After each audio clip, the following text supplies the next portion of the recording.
can see it, say, I see it. I see it. The impotent man answered him, Sir, I have no man when the water is troubled to put me into the pool. But while I am coming, another steppeth down before me. Jesus saith unto him, Rise, take up thy bed and walk.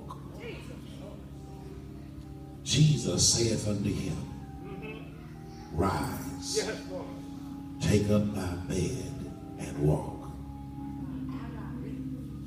Jesus saith unto him, Rise, take up thy bed and walk. Look at somebody and tell them, replace yourself. You may be seated in the presence of the Lord. Look at somebody again and tell them, replace yourself.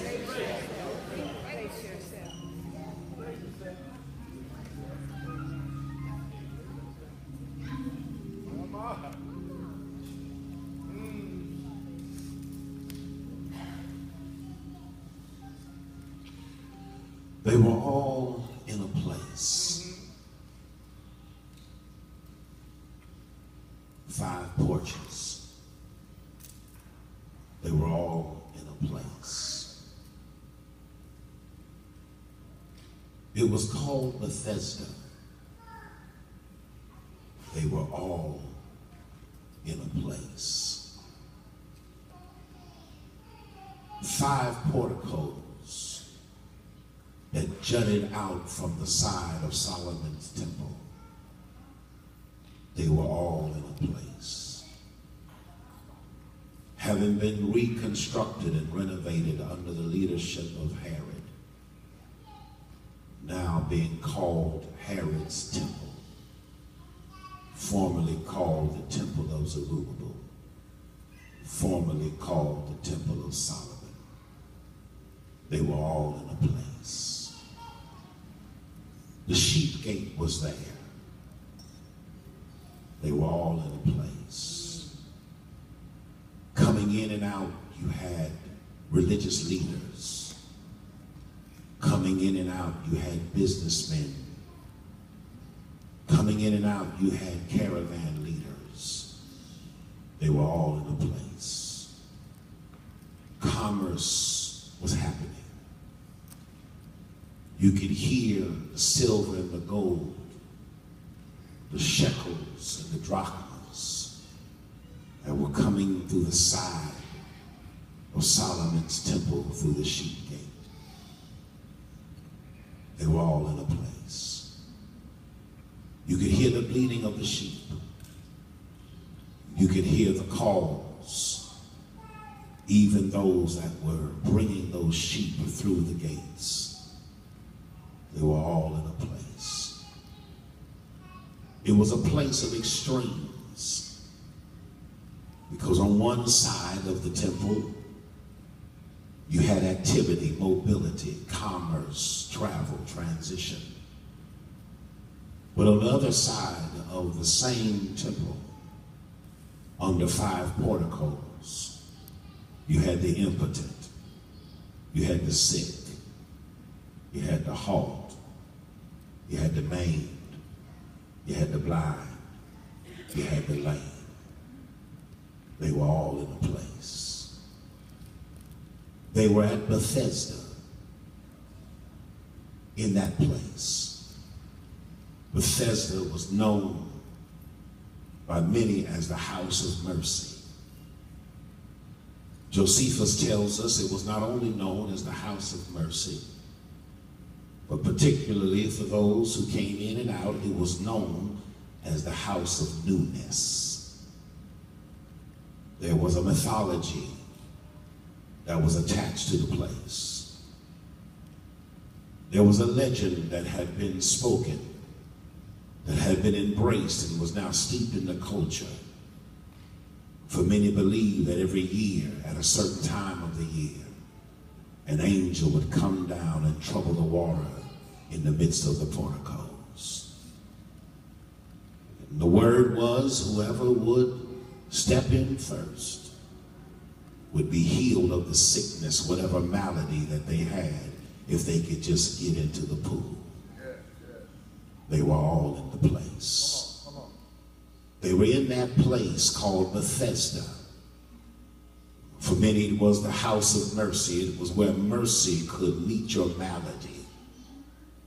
And regardless of how sick you were, regardless of how infirmed or afflicted you were, the word had already gone out that if you could just get to that place, you could be healed. It was called the house of newness. It was called the house of newness because people believed that if you came one way, you could leave another. They believed that the temple still had the power, that if you could get into the place of Bethesda, that you didn't have to leave the same way that you came. It was the house of newness. The extremes and the dichotomy could not be more vivid nor clear. On one side of this portico, you had the sick. On the other side of the portico, you had the socialite. On one side, you had the sheep gate with the rich and the religious. On the other side, you had the sick, the halt, and the maimed. On one side of that Bethesda pool, you had people who had lost hope, people who were living under the extreme of their own diseases. And on the other side, you had people coming in and out, making money, holding conversations. The extremes were there. They all were in the same place. Isn't it a strange thing that you can have people all in the same place and yet have so many people in such different predicaments? It's something to see that in the same place you have people who are filled with hope and laughter. And yet in the same place, not far from where the people are giving their praises, not far from where the people are giving shouts of exclamation, feeling good about themselves, you have a whole nother group sitting in the same place who had their heads down, wondering, is God ever going to touch me? Have you ever seen it? Have you ever experienced it? Has it ever been your lot to be in the same place, and in the same place that you were in, there were other people who were excited about their future, and then you were in a different place? No, I mean in the same place, but in a different place. Okay, I'll wait. In the same place, but in a different place. In the same place geographically, but in a different place emotionally.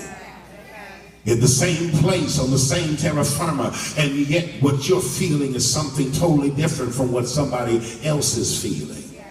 In the same place geographically, but in a different place ontologically. In the same place geographically, but in a different place existentially. In the same place geographically, but in a different place mentally and psychologically. It happens. In fact, it's happening tonight.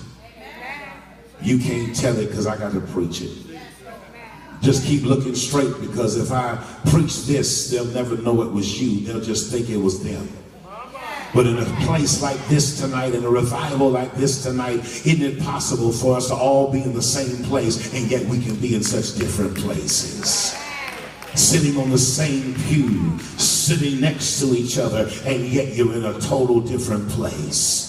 Have you ever wondered what was going on with her, what was going on with him? There you are in a church service and you got your praise on, you standing up, your hands are lifted, your smile is on, you giving God glory, everything's touching you, you're feeling good about everything that's being spoken, and yet you're wondering on the same pew that you're on, not far from the seat where you are, someone's head is down. Someone's praise is not on. Someone's worship is not excited. Someone is not even inspired. In the same place, but in such different places. Oh, I'll work. How about this? Have you ever been in your own personal situation where you had one side of your life that was working real good for you, and then another part of your life that seemed to be tore up. I'm gonna find you in a minute. You ever been in a situation that you yourself was in one place and yet there were two different things going on in you, even though there's only one you? Let me find you. You got it good at your job and you're being promoted on your job and they're affirming you on your job and you're getting slapped back on the backs on your job and everybody likes you on your job, but the minute you pull off the parking lot from your job, there's another thing that hits your mind because now you got to go home. And now you got to endure things in a house that you really would not even want to return to. Everything is going good on this part, but everything is going bad there. Where you at? Where you at? Have you ever known it to be that in one part of your life everything is stellar, everything is on point, and then another part of your life you're trying to hold it together the best way that you know how? One part of your life you're wondering, how could it be that God can kiss me in this area of my life? And yet not far from the very place where God has kissed my life, now it looks like he's cursing my life. Okay, I'll work anyway. It was in the same place, but while they were in the same place, you had people in different situations. And it is very possible in your very soul that you could be dealing with things because on one part of your life, it seems to be so blessed, and the other part of your life seems to be so burdened. They were all in the same place, but they weren't really all in the same place. Is it possible for you to be in a house with somebody, y'all both in the same house, but you're in a different place? Where you at? Where you at? Is it possible for you to both be sitting next to each other in the same cubicle, and yet you're in a different place? Enjoying the same ministry, sitting next to each other in ministry, and yet you're both in a different place. Stood at an altar and said, I do. And though you both stood at the same altar, at the same place, now you're not even in the same place anymore. You're living together, but you're living in two different worlds and on two different planets. They were all in the same place, but they weren't really all in the same place. Because you had one group that had mobility and you had another group that was called the impotent. You had one group that had health and you had another group that was sick. You had one group that had wealth. You had another group that had poverty. You had one group that was about to leave and you had another group that was stuck. Sitting at the porches, 5 porticos at the Temple of Solomon. And you had those who were the blind, those who were the lame, those who were the halt, those who weren't going home tonight. Those who came into the sheep gate, came through the sheep gate, had their church service. Some of them made money from the church service, having bartering their goods for religious ritual. They were going home, but there was another group that was not going home, not on their own volition. If they were to leave, somebody was going to have to carry them away.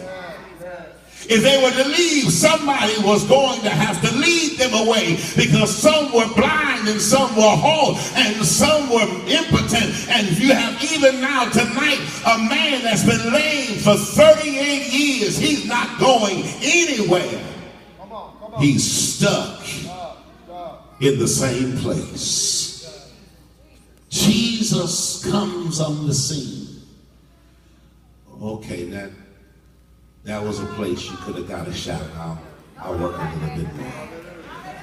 Jesus comes in on the scene. Okay. Jesus comes in on the scene to those who are blind, to those who are halt, to those who are maimed, to those who are stuck where they are, to those who can't go anywhere. All of a sudden, Jesus comes in on the scene. And I got some witnesses here tonight who will testify that's what makes all the difference. Because if you're stuck somewhere tonight, all you need is for Jesus to show up. If you're stuck somewhere tonight, all you need is for Jesus to come in on the scene.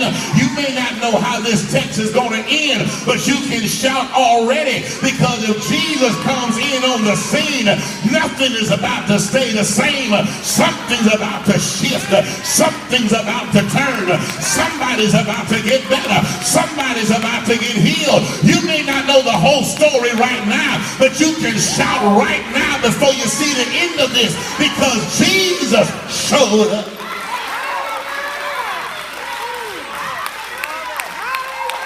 Jesus comes in on the scene. He comes into the sheep gate, and what Jesus beholds are those who are people who have lost their vision. They're blind. The blind are here. No vision. It is one thing to lose your eyesight. It's another thing to lose your vision. They're blind. They have lost their vision. There is no sense of direction. They have lost their vision. Where there is no vision, people perish. There is ultimate destruction waiting on them. They have no vision. Jesus comes into a scene to see people who are blind. And if the blind need the blind, they're both going off into a ditch. Jesus sees these who are blind, and these who are blind are the ones who are stuck. The ones who have no vision, these are the ones who are stuck. And let me help somebody understand, you better be careful the people you hang out with. Because they had a porch and they were all hanging out together. But you better be careful that you don't hang out with a whole bunch of folk that don't have any vision. Because if you don't have any vision, you're not going anywhere. If you don't have any vision, you're not even giving God any room to work. If you don't have any vision, you don't know where you're going. And I don't want you leading me anywhere. I don't mean no harm. Let me talk to my some single sisters up in here tonight. Single sisters, where you at? Where you at? Where you at? Let me help you tonight. Don't hook up with a fella who doesn't have any vision. You want to make sure you get with a brother that's got some vision. Quit looking at the car he's driving. He may not be driving the car you like, but if he's a BMW, you better hook up with him. That's a black man working, because he's got some vision.